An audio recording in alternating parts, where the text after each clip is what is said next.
श्रीराम.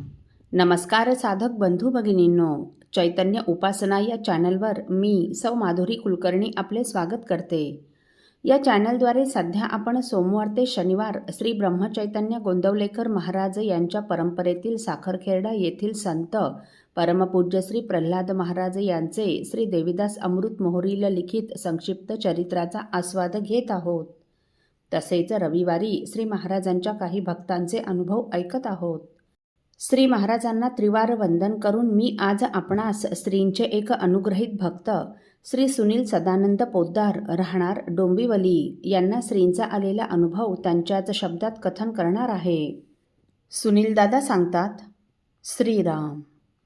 अस्मादिकांची सौभाग्यवती सौ स्वप्ना पूर्वी पैशाच्या अभिलाषेने माता लक्ष्मीचे स्तोत्र म्हणायची. एकदा असेच ती लक्ष्मी मातेचे स्तोत्र म्हणत असताना श्रींकडे बघत तिला म्हणालो, अगं देवी मातेला मला पैसे देण्यासाठी आधी श्री महाराजांना विचारावे लागेल, मग ते हो म्हटले तर ती देईल. असं बोललो मात्र क्षणार्धात श्रींच्या मस्तकावरील फूल खाली पडले. असेच एकदा गणपतीच्या दिवसात घरी सोवळे नेसून बाप्पाची आरती म्हणत होतो. ती झाल्यावर जेव्हा श्रींची जय जय आरती श्री गुरुराया ही आरती म्हणायला सुरुवात केली तेव्हा श्रींकडे बघून त्यांना देखील ताम्हणातील निरांजनाने ओवाळले आणि गंमत म्हणजे श्रींच्या मस्तकावरील फूल खाली पडले. आरती पोहोचली होती. असे त्यांचे या पामरावर, त्यांच्या लेकरावर अतोनात प्रेम आहे. श्रीराम समर्थ. साधक हो, सुनील दादांवर श्रींचे किती प्रेम आहे हे अनेकांना माहीत आहे. त्या प्रेमापोटीच दादांनी काही सांगितले, विचारले की श्री महाराज त्वरित प्रतिसाद देतात. किंबहुना दादांनी काही सांगावे, बोलावे याचीच जणू ते वाट पाहत असतात. हे भक्त आणि भगवंत यांच्यामधील असीम प्रेमाच्या नात्याचे उदाहरण आहे. पहिल्या अनुभवातून आपल्याला हे शिकायचे आहे की आपल्या जीवनावर फक्त आणि फक्त श्रींचा, आपल्या सद्गुरूंचा अधिकार असतो. तेच आपल्या जीवनरथाचे सारथ्य करत असतात. आपण त्यात गुपचूप बसून राहणे हेच आपल्या कल्याणाचे असते.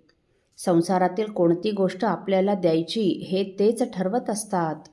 एखादी गोष्ट आपल्या हिताची असेल तरच ते ती देतात, अन्यथा नाही. तर दुसरा अनुभव श्रींच्या भक्तांवरील प्रेमाचा उत्तम दाखला आहे.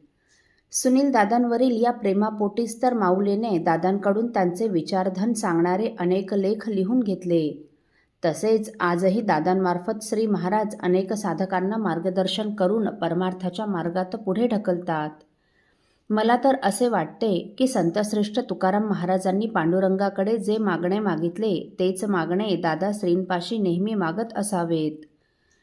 चित्ती तुझे पाय डोळा रूपाचे ध्यान, अखंडमुखी नाम तुमचे वर्णावे गुण. हेची एक तुम्हा देवा मागणे मी दातारा, उचित ते करा माझा भाव जाणूनी. खुंटले जाणीव माझे बोलणे आता, कळो यावी तैसी करा बाळाची चिंता. तुका म्हणे आता नको देऊ अंतर, न कळे पुढे काय बोलू विचार. श्रीराम समर्थ. साधक हो, आपल्यापैकी कोणा श्रींच्या भक्तांना श्रींचे असेच काही अनुभव आले असतील तर इतर साधकांचे श्री महाराजांवरील व त्यांचा प्राण असलेल्या नामावरील प्रेम वृद्धिंगत व्हावेत या पवित्र हेतूने आपण मला ते 9422843253 अथवा सुनील दादांच्या 9892608401 या व्हॉट्सअप नंबरवर कळवावेत अशी नम्र विनंती. श्रीराम समर्थ.